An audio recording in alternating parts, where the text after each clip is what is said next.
Olá, meus queridos candidatos, vamos começar, a gente não tem muito tempo.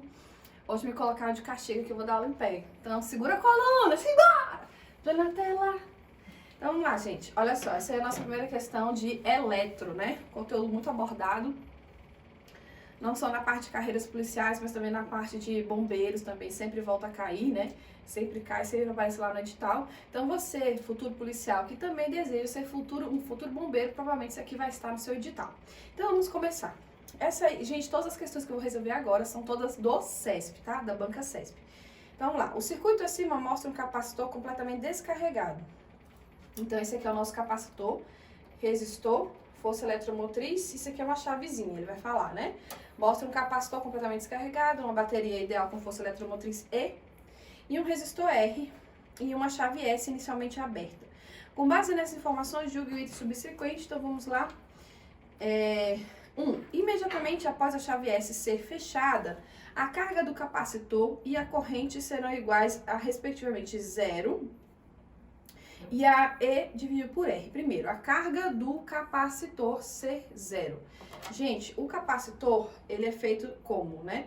Ele tem duas placas paralelas, como vocês estão vendo aqui, ó. Uma positiva e a outra tem a mesma quantidade de carga, só que negativa, certo? Então, a carga total, mesmo a gente tendo cargas positivas e cargas negativas, a carga total, ela acaba se somando aqui. E aí, acaba como se fosse menos 3 coulomb com mais 3 coulomb. E aí, o que vai acontecer? A carga total vai ser 0. Então, essa parte aqui, ó, de ser 0, tá correta. Realmente é 0. Agora, a corrente do circuito vai ser eletromotriz dividido por R. A nossa eletromotriz aqui, gente, eu gosto de usar essa letrinha, tá? Ele usa um E de forma, mas eu gosto de usar essa letrinha aqui. Ela vai ser a nossa DDP. Quando você aplica aqui na primeira lei de Ohm, né, que é essa aqui, então para esse circuito seria eletromotriz dividido por I. Como ele está perguntando sobre a corrente, eu pego a corrente que está aqui dividindo, mando lá para cima, então vai ficar I, que é igual a eletromotriz dividido por R, vai ficar desse jeito aí. Então o que vai acontecer? Quando ele pergunta aqui, ó, se a corrente é igual a isso aí, realmente tá certo, então todo o item está correto. Então é um item simples, tá? É um item teórico, bem tranquilo. Tem ali, você precisa saber ali de um cálculozinho matemático? Sim, né? Mas assim, também não tem como você estudar física sem passar pela parte matemática. Então sim, um item completamente teórico, dá para resolver bem tranquilo. 2. A energia final armazenada no capacitor, quando totalmente carregado, independe do valor da resistência. Então, ele está perguntando pra gente sobre a energia armazenada, a energia do capacitor. É a energia do capacitor, certo? Aí ele tá falando assim, independe, ou seja, não depende do valor da resistência. Então, vamos lá. Como que você acha a energia do capacitor? Isso aqui eu vou apagar, que aí vocês, como tá gravado, né, vocês podem dar o pause e voltar, né? Então, vou apagar aqui, deixar bem limpinho aqui. Bom, a energia do capacitor é dada da seguinte maneira. A capacitância é a quantidade de cargas que você consegue acumular em um determinado DDP, certo? Certo. Se eu pegar esse U que tá aqui dividindo e passar para lá multiplicando, então a quantidade de cargas vai ser igual a capacitância vezes U, certo? Essa capacitância, ela é constante, é uma característica constante em relação ao capacitor.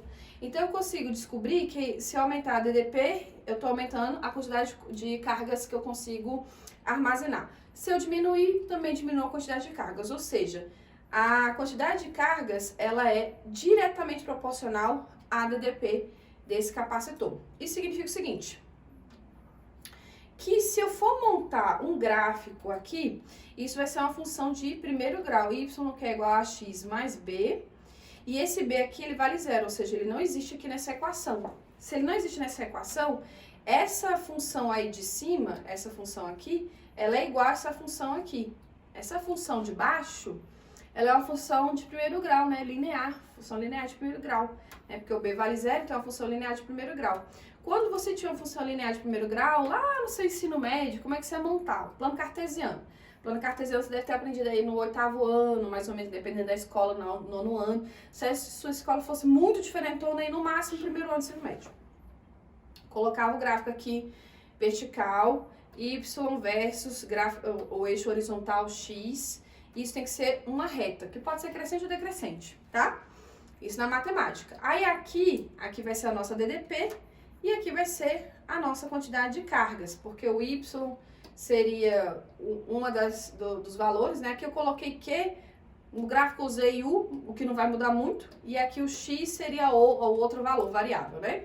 Então, Y e X são valores variáveis, Q e U são valores variáveis, vai gerar uma reta, que pode ser crescente ou decrescente. Aí o que acontece? Olha só que interessante. Eu só não vou fazer porque a gente não tem tempo, tá? Se a gente tivesse tempo, eu faria. Se você tiver curioso, aí você pode me procurar nas redes sociais e eu mostro pra você. Mas quando ele calculava, a gente calcula a área disso aqui, isso aqui gera a área de um triângulo.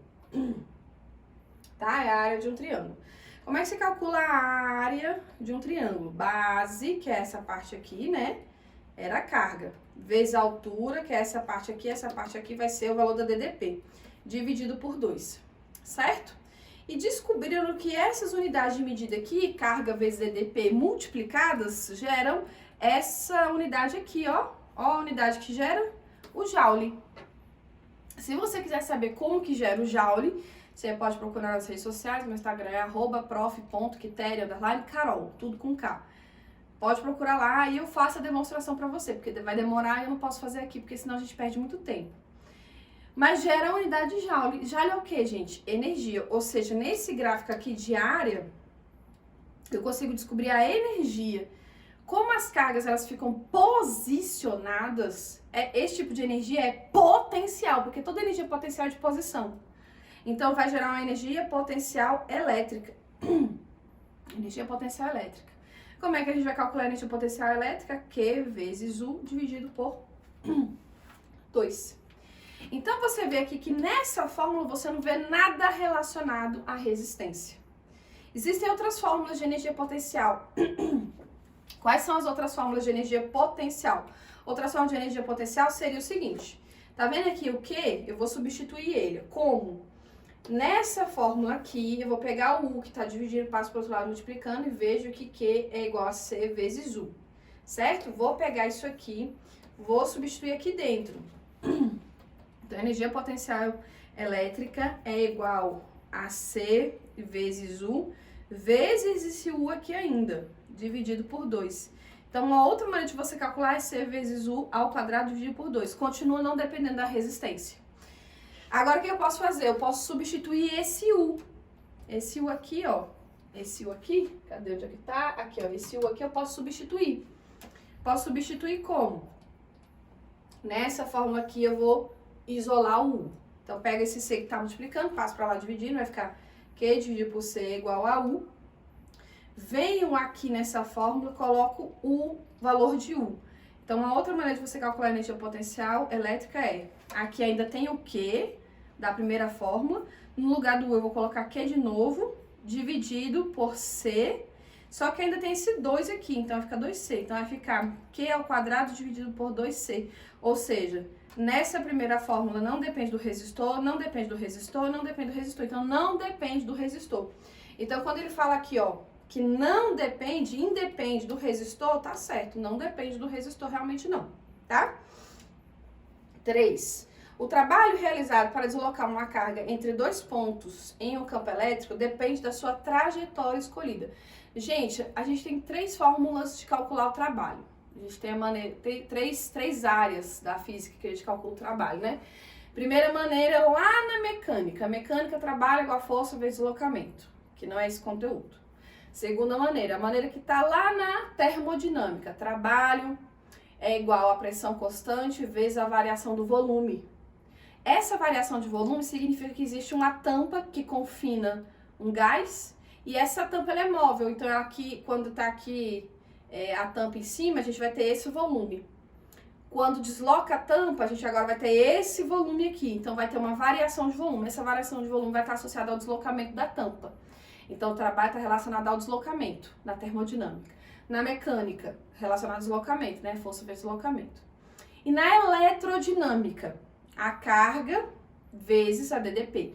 Essa DDP é justamente o que seria o deslocamento, entre aspas, na eletrodinâmica. Então, nos 3 casos, o trabalho está relacionado ao deslocamento, tem nada a ver com trajetória. O que é a trajetória?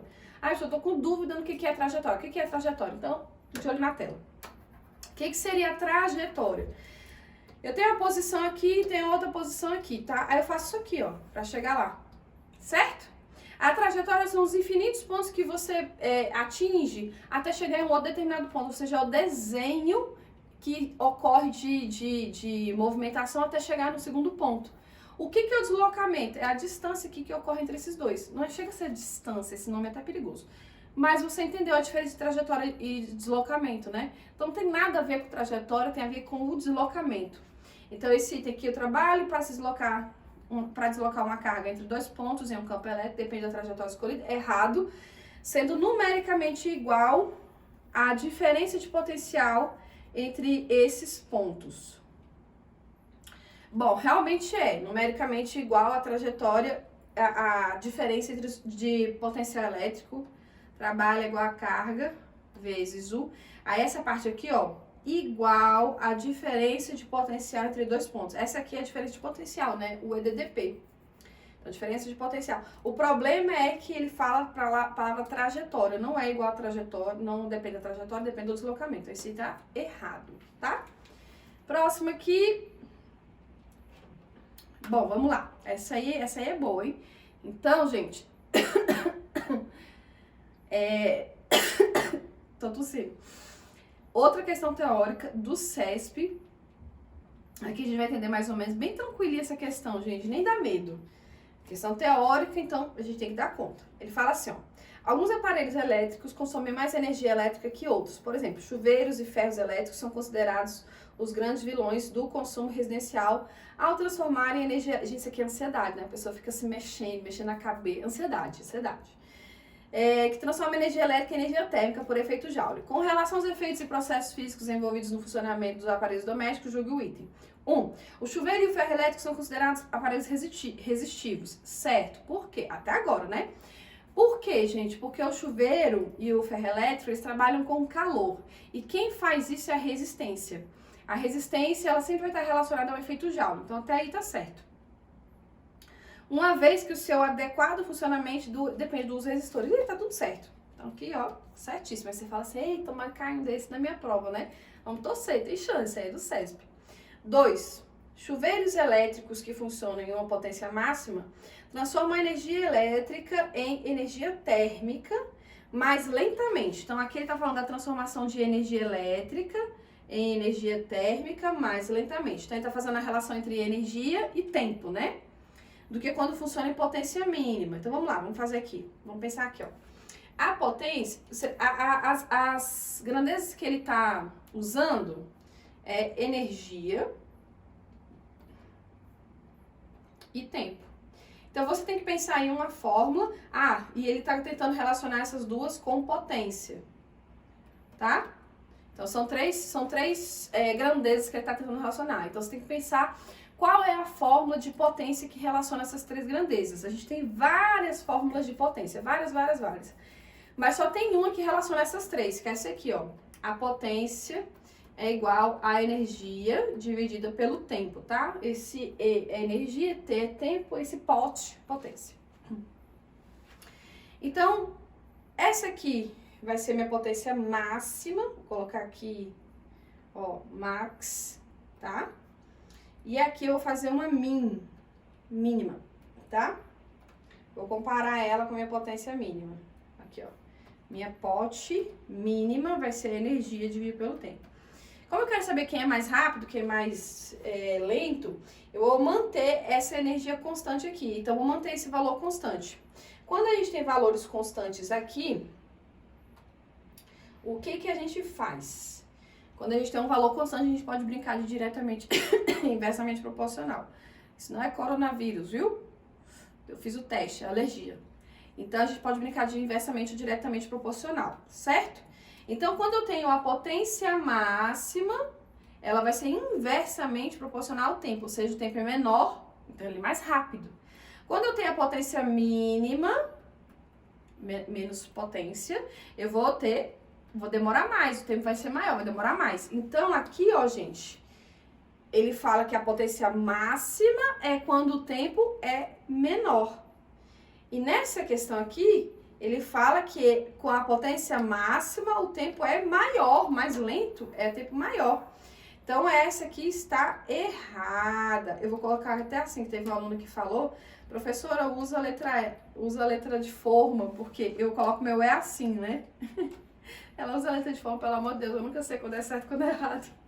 Então tá aí, letra de forma pra gente colocar errado. 3. O chamado efeito Joule surge com a passagem de corrente elétrica por um condutor, certo? Que ao exercer essa passagem se aquece, emitindo radiação térmica na forma de calor. Exatamente, gente. O calor, ele é uma energia em transferência. E aí, o que pode acontecer? Essa energia em transferência, ela ocorre na faixa do infravermelho. Para ocorrer na faixa do infravermelho, tem que ser onda eletromagnética. Então, se ela é onda eletromagnética, ela é radiação térmica. E ela está justamente associada ao efeito Joule que ocorre nas resistências. Então, esse aqui está certo. Item 7, você fala assim, oh meu Deus, tomara que caia uma dessa na minha prova. Vai cair, irmão, vai cair. Vamos continuar aqui, próximo item. Os instrumentos de medida analógicos e digitais, quando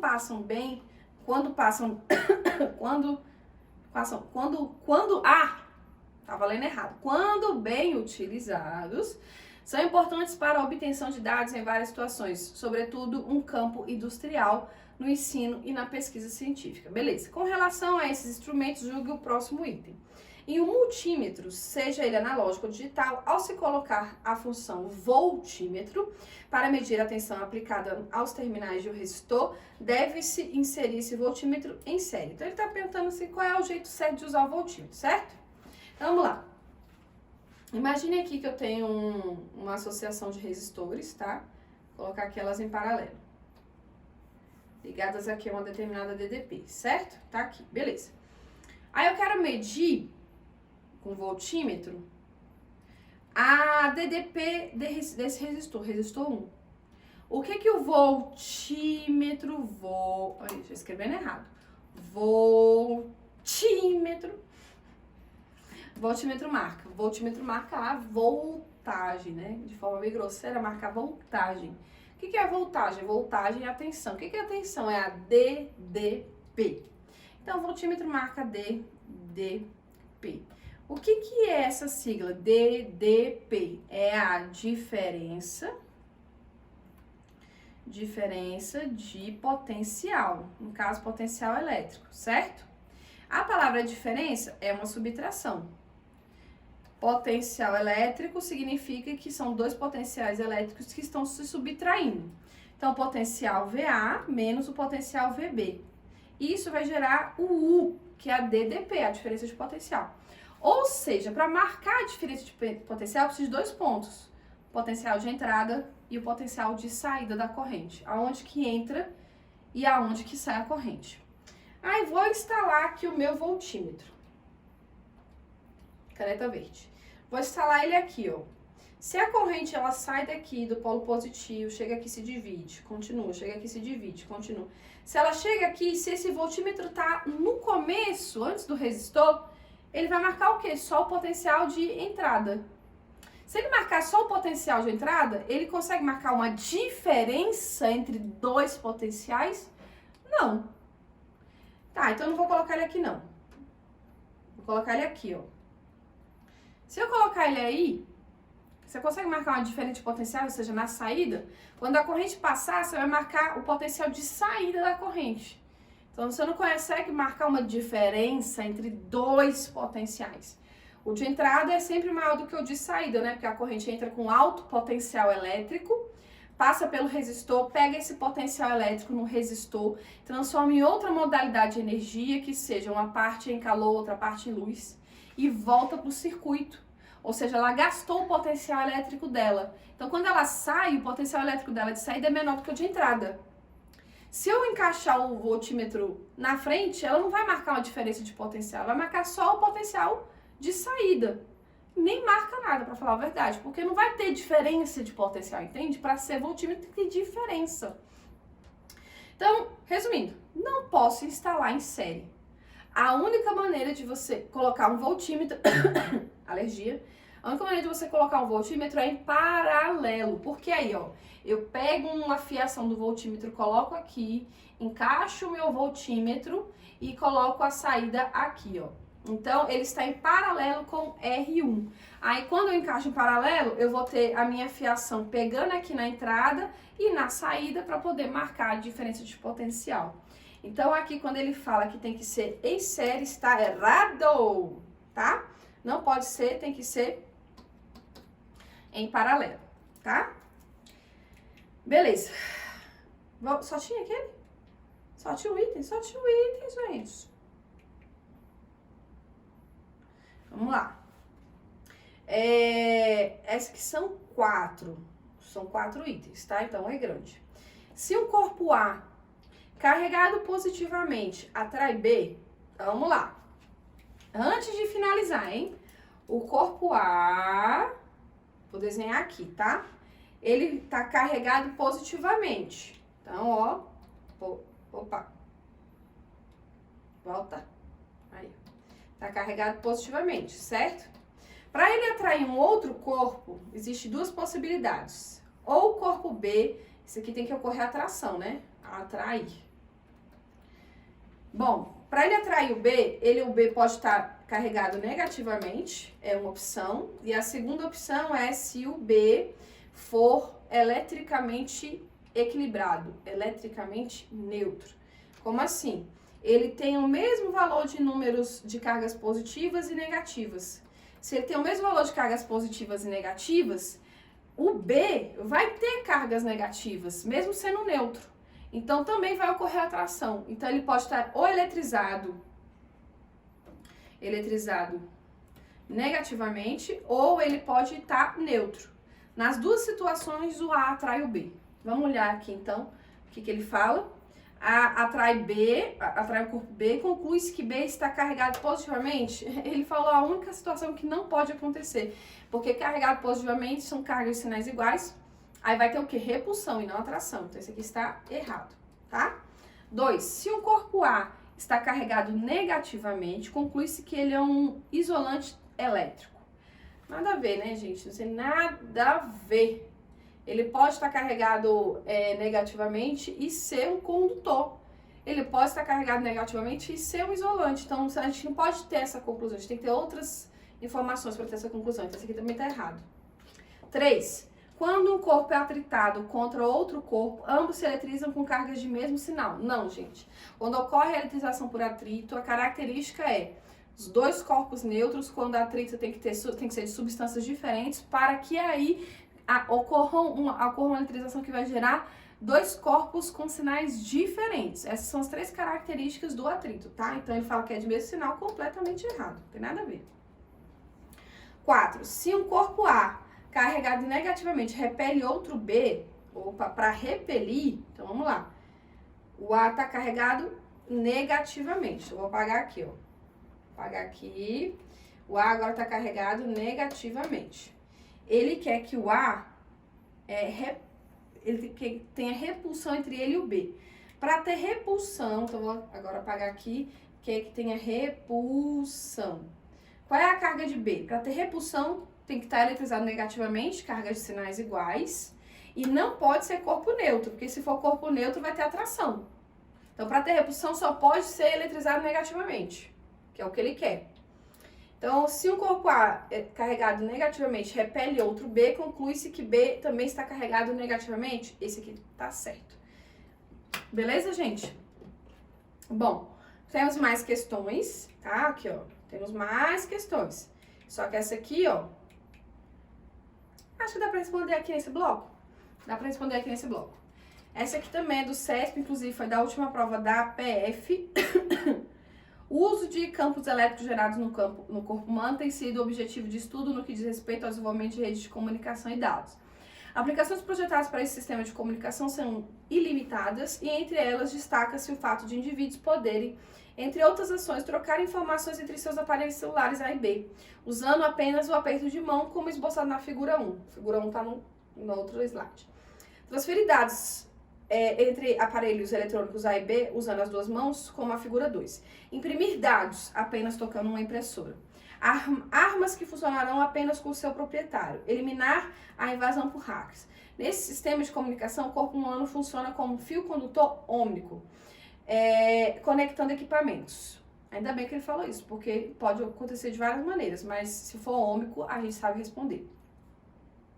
Estudos recentes mostram que esse sistema de rede de comunicação entre aparelhos denominado Redtecton é mais eficiente e seguro que os sistemas tradicionais como Wi-Fi, LAN, WAN, fio vermelho, Bluetooth, enfim. Continuo. Considerando essas informações que as correntes elétricas iguais ou superiores a 10 mA causam fibrilação ventricular letal e que a resistência elétrica média à superfície externa do corpo humano molhado é de 300 ohms e seco 100 kΩ, julgue o item. Então vamos lá. Na aplicação esboçada 2, os elétrons fluirão pela superfície do corpo do indivíduo no sentido de maior para o menor potencial. Gente, nós temos dois sentidos de corrente, o sentido convencional e o sentido real. O sentido convencional é quando a corrente elétrica ela sai do polo de maior potencial elétrico e passa pelo circuito e volta pelo polo de menor potencial elétrico. Esse é o sentido convencional. Mas qual é o sentido real? É a corrente saindo, os elétrons fluem do polo de menor potencial e vão para o polo de maior potencial. Por que então a gente não usa esse sentido, já que é o sentido real? Porque, gente, assim foi no começo, a gente não tinha noção ainda do que estava acontecendo nas descobertas da eletrodinâmica. Achava-se que usava-se o sentido convencional. Como já estava tudo no meio, no frevo ali e tal, naquela zona, todo mundo aceitou, então manteve o sentido convencional. Mas, então, como é que a gente vai diferenciar quando que você vai responder uma questão de sentido convencional ou de sentido real? Convencional, questões de cálculo. Real, questões teóricas. Essa é uma questão teórica, não tem cálculo aqui. Aí ele pergunta, os elétrons fluirão no sentido de maior potencial para o sentido de menor potencial? Esse é o sentido convencional. Esse está errado porque é uma questão teórica. Na verdade, os elétrons fluem do sentido de menor para o maior. E ele está falando que é do maior para o menor. Está errado. 2. No Redtecton, para a segurança do indivíduo, a voltagem entre os aparelhos de comunicação A e B não pode exceder 30 volts. Então, essa questão é problemática, tá? Por que ela é problemática? Presta atenção. Olha aqui Aqui, ó. Aqui, eu até circulei, tá vendo? Se a corrente for igual a 100 mA, o cara aqui, ó, morre, tá? Se for igual a 100 mA, beleza? Se for igual. Então, vamos lá. Aí ele pergunta aqui, ó. Não pode exceder 30 volts, né? Isso aqui é para a segurança do indivíduo, ou seja, para ele ficar vivo. Então, calcular. A corrente, para ele morrer, é de 100 miliamperes. A resistência do corpo molhado é de 3 ohms. Vamos calcular a DDP que mataria ele, porque 100 miliamperes ele morre.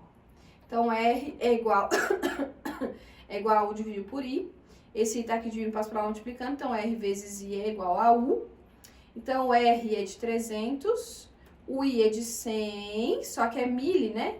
Miliamperes, então tem que colocar um 10 a menos 3 aqui, é igual a U.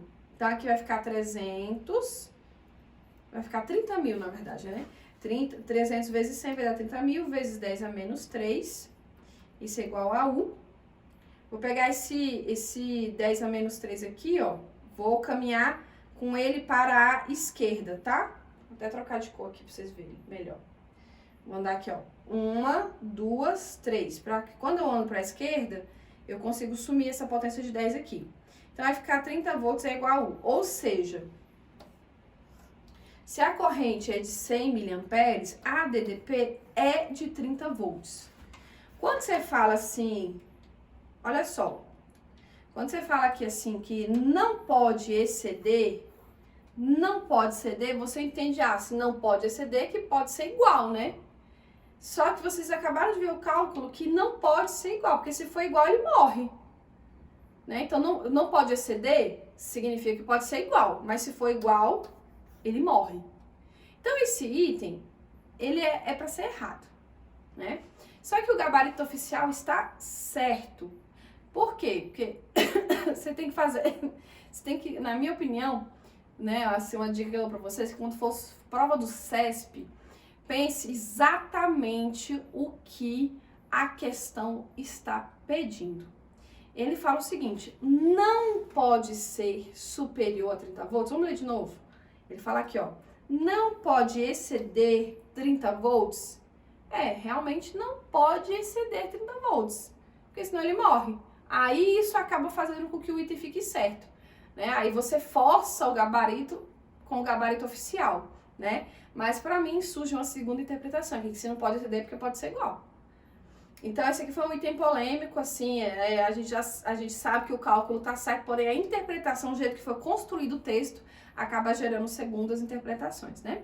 Bom, gente, é isso, vou finalizar por aqui, a gente se encontra no próximo bloco e vamos manter-se perseverantes, porque a plantação da hora significa que a colheita vai ser muito boa. Um beijo, fique com Deus, até a próxima. Tchau!